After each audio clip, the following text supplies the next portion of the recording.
Does size really matter? That is one of our questions in our comparison test today. BMW X3 versus BMW X5.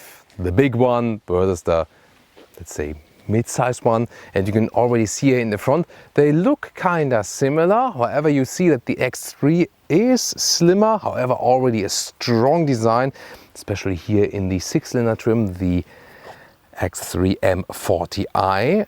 And the bright chrome here, but dark contrast in the middle part then because of that M performance version.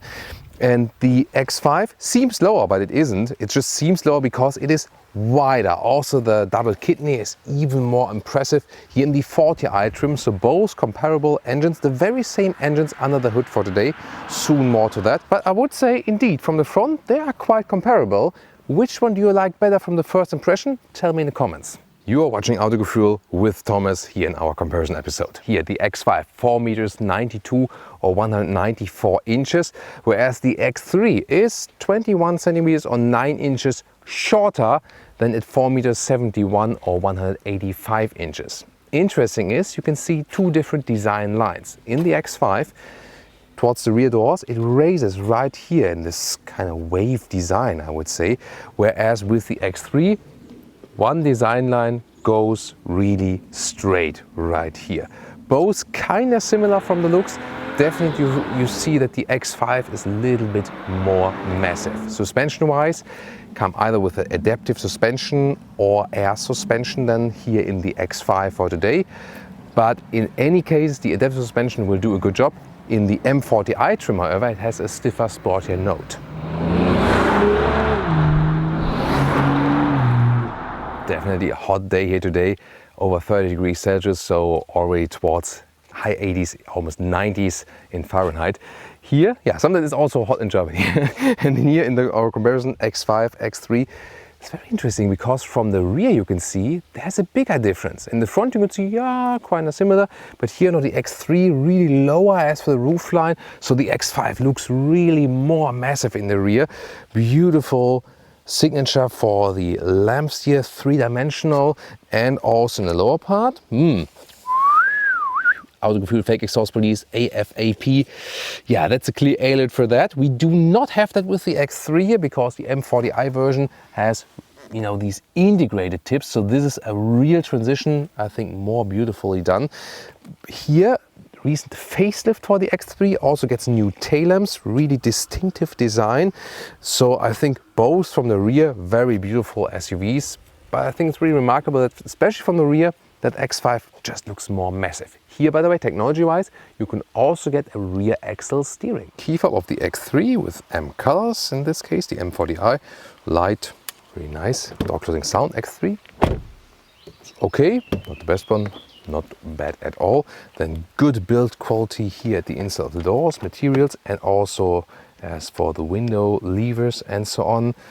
Enough space at the inside door pockets. And the interesting thing now is, look at that user interface with real buttons here, left side of the steering wheel heating. Everything looks kind of similar, you know, with the X3 and the X5. Also in the middle console, for example, with the real shifting lever.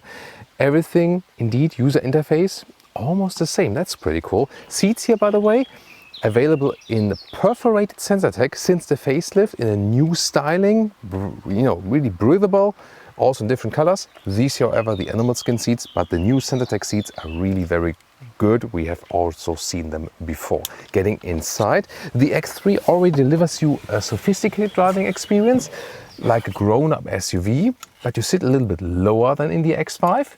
With 1.89 meters or 6'2", it still leaves a lot of headroom. There is also a panoramic roof available if you want to get one. Depends, of course, where you live. Driving feeling here and the situation is very comfortable, and you know, nothing to be annoyed of or something. Steering in and out, up and down. So it's overall a very likable seating position. If you compare to the X1, this one here does deliver you a little bit more sophistication. And it's, let's take it that way, it's already enough. You don't need more SUV actually. Interior overview, similar, X3 and X5. Here in the X3, 2 times 12.3 inch since the facelift, but you would start in very base versions with analog instruments, with a small screen, and also here with a smaller 10.25-inch screen.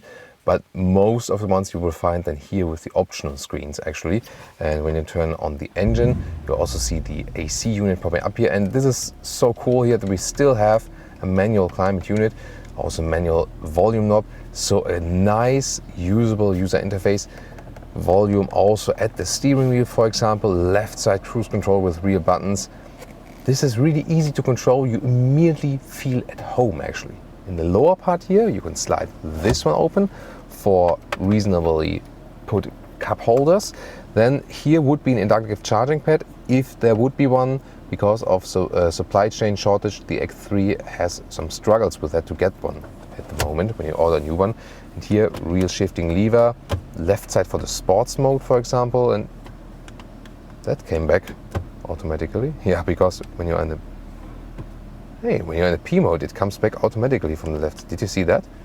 Once again, D mode, left, and then when I put it to P. Interesting magic. Here you control everything while driving here. You do not have to use a touchscreen then.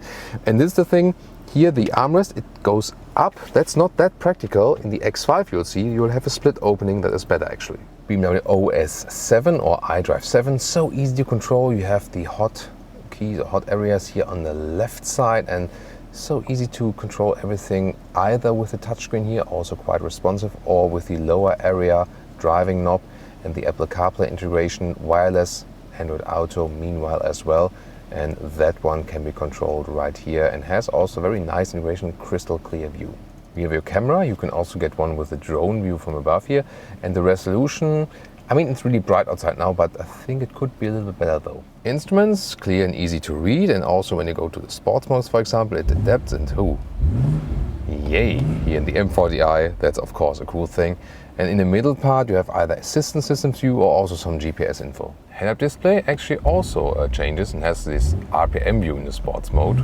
Nice. For the X5, you can get this huge computer key, but you of course don't have to go for it. Then door closing sound. Feel a little bit more sophisticated with the X3, a little bit more low frequency sound. Interior quality is really similar, both is very good. Here also with this Hofmeister King design on the interior. Yeah, also very well done. And then the basic user interface, how the steering wheel looks like, and also for the middle console here with the shifting lever and the iDrive controller, really very similar. With the seats, they are a little bit more voluminous, and now, recent upgrade, also sensor fin available. That's, let's say, a more elaborated sensor tech material. Also all animal free is available in different colors as well. Here, once again, the animal skin equipment. But the sensor fin is really something very soft, very cool to go for now. I hope at some point I can also show you that even more live in a more extended way. Here, seating position. Yeah, similar, also a lot of headroom. And yeah, a little bit more voluminous, a little bit more luxurious, the seat.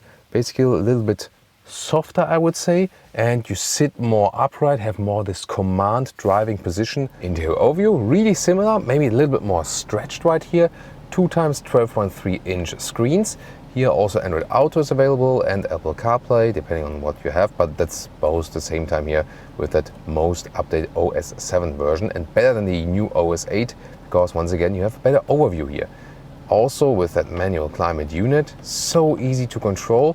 Lower middle console is a little bit larger here in the X5, but also similar. Cup holders, inductive charging pad, and then good shifting lever here, once again sports mode, and to control it while driving. Here, this is the optional air suspension, so you can lift the niveau manually like this, or it will also go lower automatically, for example, when you drive really fast. And here I do prefer this split armrest. And there's literally no difference in the infotainment system. The only thing maybe, you can see it right here, it has a more sophisticated ambient lighting you will see in the tunnel when we drive the car very soon. And the head-up display, as well as the instruments, are just the same, both very good.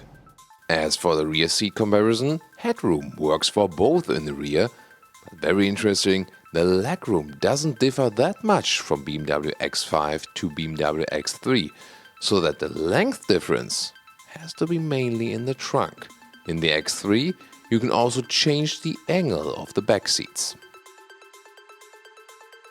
Now the trunk comparison. Here we have the single hatch for the X3, we have the split hatch for the X5. It's of course a nice emotional feature, but let's start, yeah, there we go. Let's start with the X3 because 50 liters less actually, but a good width here, easily a meter or 40 inches, a meter or 40 inches. Here in length, this is like some 93 centimeters or 36 inches. There the X5 has some advantage. And the height here, 78 centimeters or 30 inches. But you can see it's very well usable and also sits a little bit lower than in the X5. I can easily reach over here to fold the seats as well. Let's fold this one here as well. So that works, but there's no mechanism right here. Let's compare it now a little bit more in the X5. The width here, also a little bit more than a meter or 40 inches, so a little bit more in width. Here the length, this is definitely a difference because this is easily a meter or 40 inches. So here, there was the X3 was here, so I have this more. And in height, yeah, a little bit more, 80 centimeters or 31, 32 inches, so a little bit more there as well. Overall, a little bit more flexibility overall. And there is also a version where you can fold the seats from here. It's not in this very vehicle, therefore I have to reach over here, and that's a little bit trickier then. But you know, it does work somehow like this. And so overall a little bit more trunk length, but both are very well usable. In the X5 here, it's a little bit higher, so loading in and out could be maybe a little bit more complicated. There's also a function when you have that here in vehicles with air suspension that you can lower it, and you have in here this picnic bench. You can sit here with two persons. It's easily possible, also weight-wise.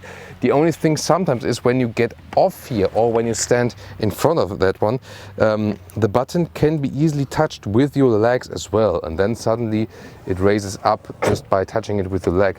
Not sure if there would be any better possibility to, you know, to hide this button, because sometimes when you load things in here like this, I activated it with my leg, so that can happen actually, but overall I still like the feature.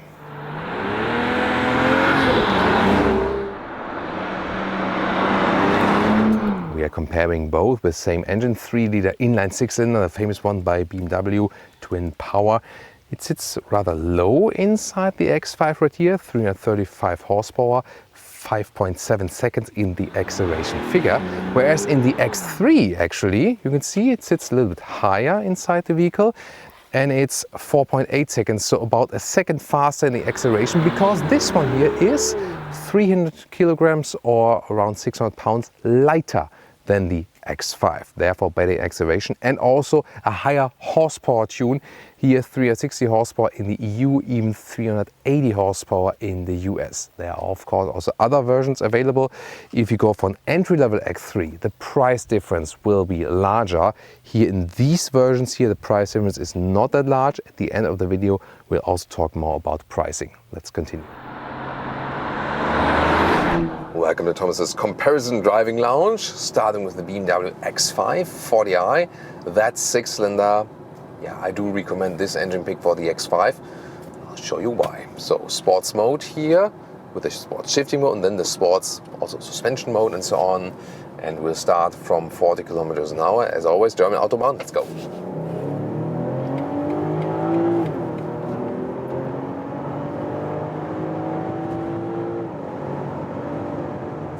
150.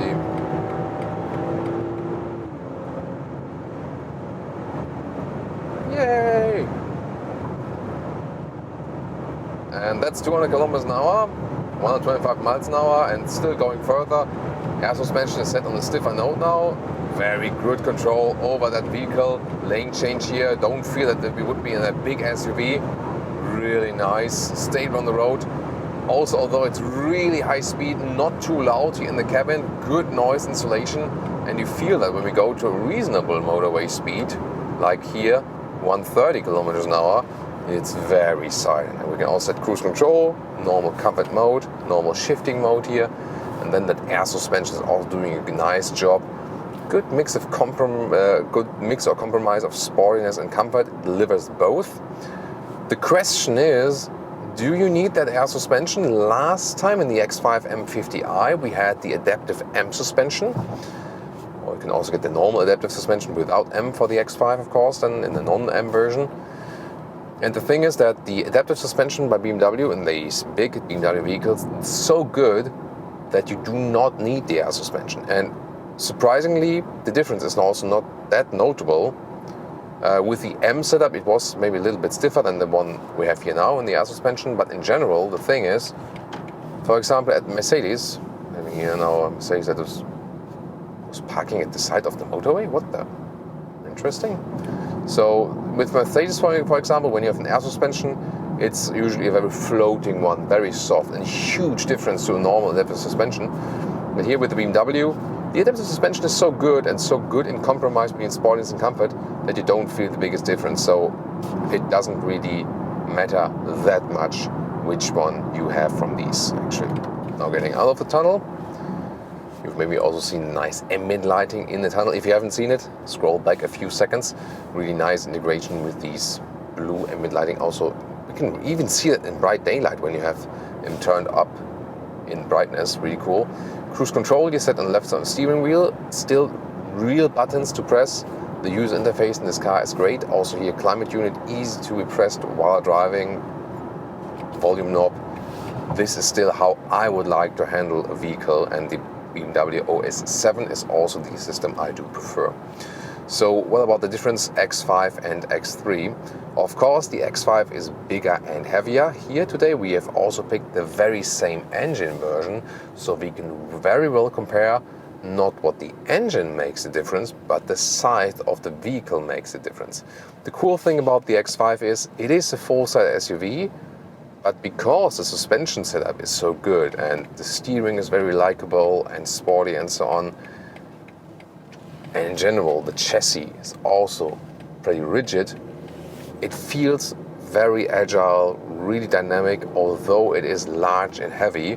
And that's why when you drive this one, you don't say, oh, I miss driving a smaller SUV because it is more dynamic. We will soon tell you more about that, how it really feels in the difference and when we do drive the X3, but starting with the X5, it just delivers you such a great and flawless driving experience from all the different aspects, you know, in the high-speed driving, in the agility, compromise of sportiness and comfort, noise insulation and so on. So that's really a very cool thing. As for the fuel economy, with that 6-cylinder here, if we compare to the 8-cylinder we've been driving in the X5, you save at least some 4 liters on 100 kilometers, so significantly lower in fuel consumption. You can easily score some 10 to 11 liters on 100 kilometers here with the 6-cylinder, and that would be some, you know, between 20 and 25 mpg, and that's for the car of that size actually quite okay. One more time here in the tunnel. Here now once again you can see the great ambient lighting. That is really, really nicely done. I love that. And now one more time acceleration when we are already at speed from 100 kilometers an hour. Let's go. It's a difference than not being in a sport mode, but still pin down is comparable. And now almost once again 180 kilometers an hour here in that corner. That's really nice. So even if you're in a normal driving mode, easy to handle. Let's once again compare sport mode. Yeah, air suspension is stiffer than once again. That's a good feeling in these corners, but you can also let it run in a normal comfort driving mode. That's totally fine. But you do have a little bit more feedback in the steering, also in the sport mode, and once again in that air suspension. But the comfort mode, usually you run it all the time here in the normal comfort mode, and that's actually it. It's such an easy ride here, and also a great long-term motorway ride. So you can put a lot of mileage on it and still reach your destination in a very, very relaxed manner. Now on the brakes, also not pushing us outward too far. This is also equipped with the integral active steering. That is that rear axle steering, so it helps me really when getting in and out of the basement garage, for example. So I don't have to turn it around that often, and also helps in parking and massively reduces the turning circle. That's a very helpful feature you should actually go for with that size of a vehicle. The question is, how does it perform now in agile corners? And it's really important to remember how it performs then, and then actually to compare the X3. One more time.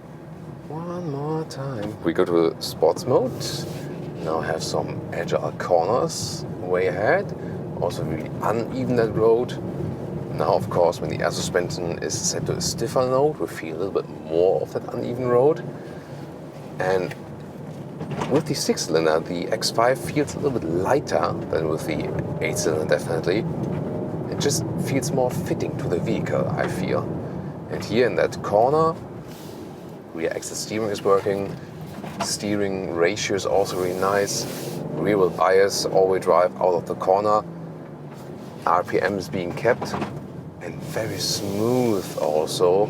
So for an SUV of that size here, handled so well. Really a lot of fun to drive. So it's not that the driving fun would be missing just because this vehicle here is so large. Really very enjoyable roundabout.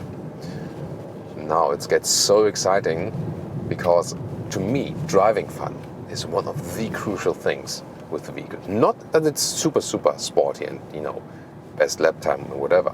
The driving fun. And is that actually better with the BMW X3? Does the extra price for the X5 justify getting the X5? We'll find out. And now, time for the BMW X3 sports shifting mode, sports mode itself. And we'll get now from 60 kilometers an hour. Let's go.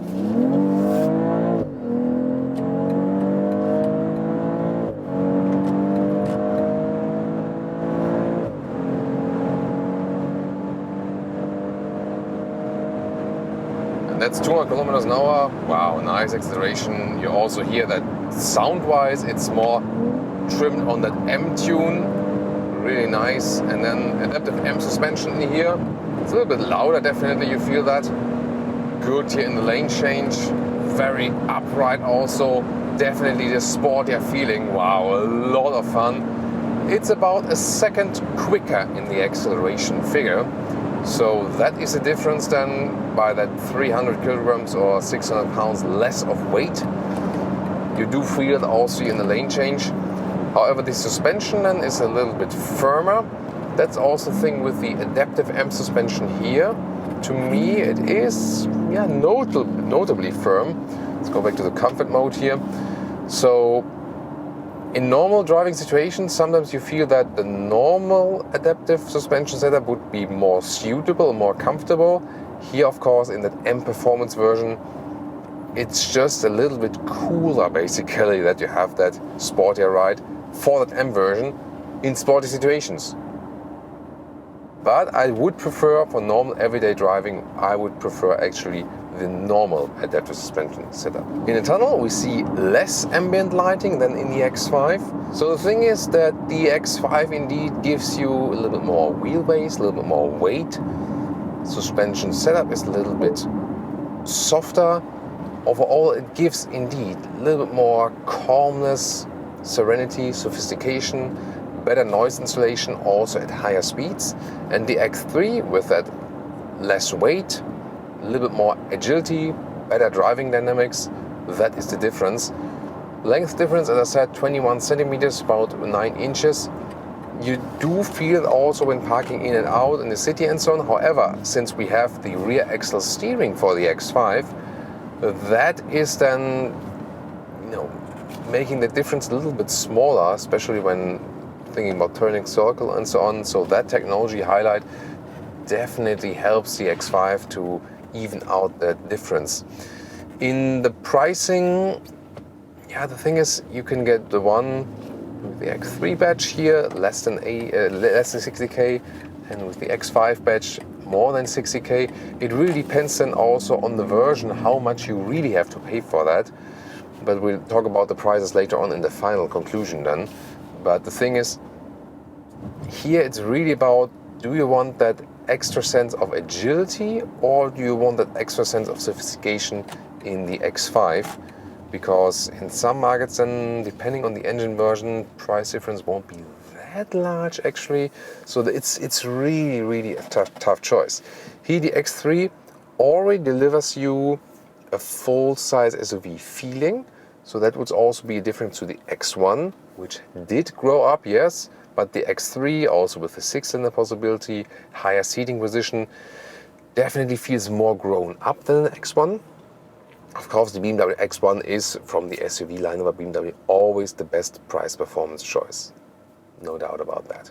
Interesting, definitely, but here in the comparison X3 with X5, that we both have the very same engine for today. That is, of course, a really cool thing to have. We see that with the same engine, this one here performs a second faster in the acceleration figure. And also the fuel economy is better in here in this one. About 1.5 liters on 100 kilometers better. So some 10 liters, 100 kilometers, 23 mpg UK, 28 mpg US. So other way around. The US mpg is always lower. 23 mpg US, 28 mpg UK. So a couple of miles per gallon better than here with the X3 due to that lower weight and less wind resistance and so on. So this will also be a little bit different than when you pick even smaller engine here for the X3, and then you can also make the price difference a little bit bigger. Here now in normal cruising situations, you can also activate cruise control here, left side of the steering wheel. The user interface in these two vehicles, super similar here with that facelifted screen here meanwhile in the X3, but here also climate unit, volume knob, controls on the steering wheel. If you come from one of the vehicles and switch to the other one, you immediately feel at home. That's the cool thing here. I hate the gesture controls. Usually I deactivate, especially when I'm talking to you and have used some gestures. I always activate something right in there. Once again, you see a little bit of the ambient lighting. It's also quite neat, but definitely a little bit cooler in the X5. And we have one more time acceleration. We'll also stick here this time in the normal comfort mode. See how that one turns out. And when I just accelerate it out, let's see how that one plays. So when the tunnel is finished, speed is lifted, speed limit is lifted. Let's go. Pin down. Nice sound here. Definitely with this internal on enhancement. Oh yeah. Whoa, yeah, this one feels way sportier now, especially even though I'm not in that sportier suspension mode. Really cool. And then it's put in the sport suspension mode. Now I get a little bit more feedback. Oh, even more, turning the RPMs up sound-wise. This feels super sporty, especially in the M40i version. So although it's the very same engine here, it feels definitely sportier, lighter combination with the car. But it's also louder here at higher speeds. But that engine is really a gem.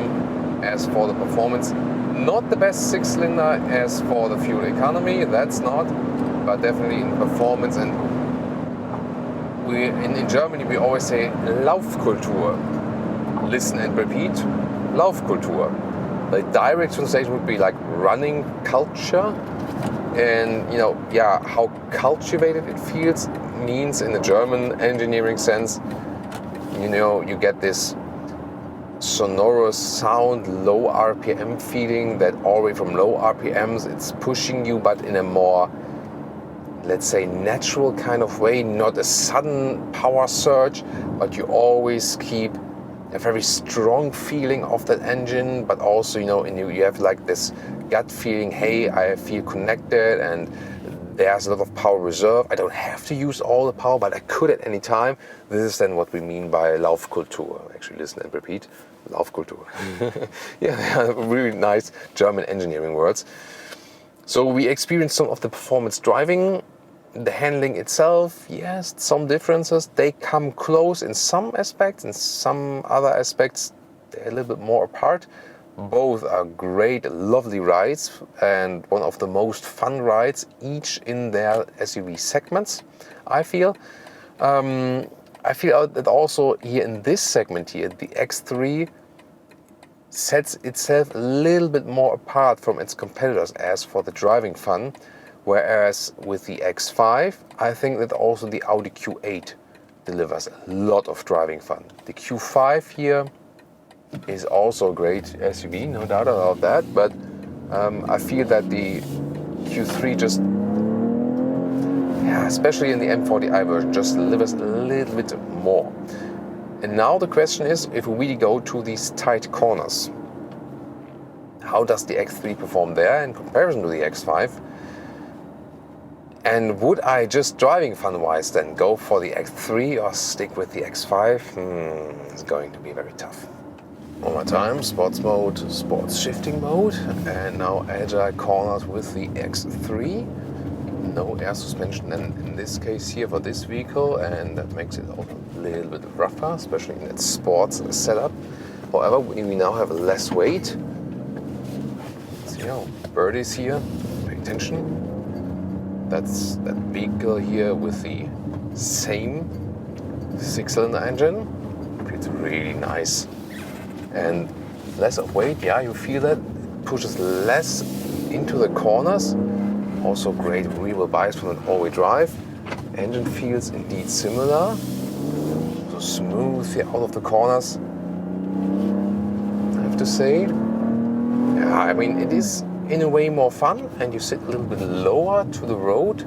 That makes a difference, and you have a more direct feeling. So what you do with the steering wheel, you have the feeling that it has more direct effect to the road. However, it also makes it a little bit less calm, I would say.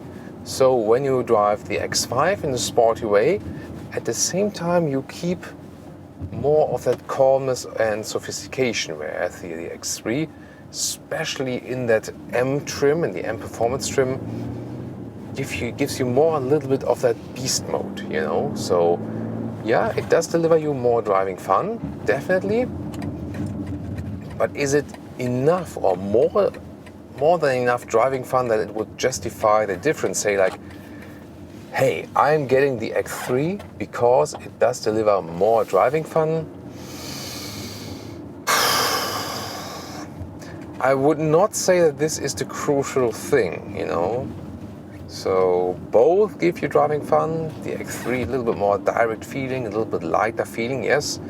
But I would not say that it delivers you so much more driving fun that this would be the crucial thing to decide on if you go X3 versus X5. Yeah, and this doesn't make it any easier for me, you know, in the very final decision for the day. X5 or X3? Well, I think to me the X5 looks a little bit stronger, looks a little bit cooler. I like both from the exterior, no doubt, not a clear winner. Maybe a little favor of the X5, but just a little bit actually. Interior, they're also quite similar, so I don't have any favorite on the interior. The X5 maybe a little bit more comfortable. Price performance wise, clearly the X3 because it doesn't have much less legroom. It's just a little bit of trunk difference, X3 and the X5. So if you would ask me, is it worth the price extra for the X5? You would definitely say no. These concise vehicles here, 16,000 euros or dollars difference, M40i versus 40i, but that's because you have the 6-cylinder. If you would go for this spec then and also versus the 4-cylinder, for example, in the X3, then the price difference is larger and it becomes clear that the X3 is the more clever choice. If you ask me, high spec X3 versus low spec X5 with a slim price difference, I would tend to the X5 in the US. You can also get it with rear-wheel drive only as the entry-level version. They both now also offer great animal skin alternatives. Sensor fin, more elaborate material here, but also upgraded perforated sensor tech, more breathable in the X3. So great choice we have there. Meanwhile, for both vehicles in all the different markets, that's actually pretty fancy. So indeed, they do come close. The X5 gives me a little bit more elaborated sophistication in the driving feeling.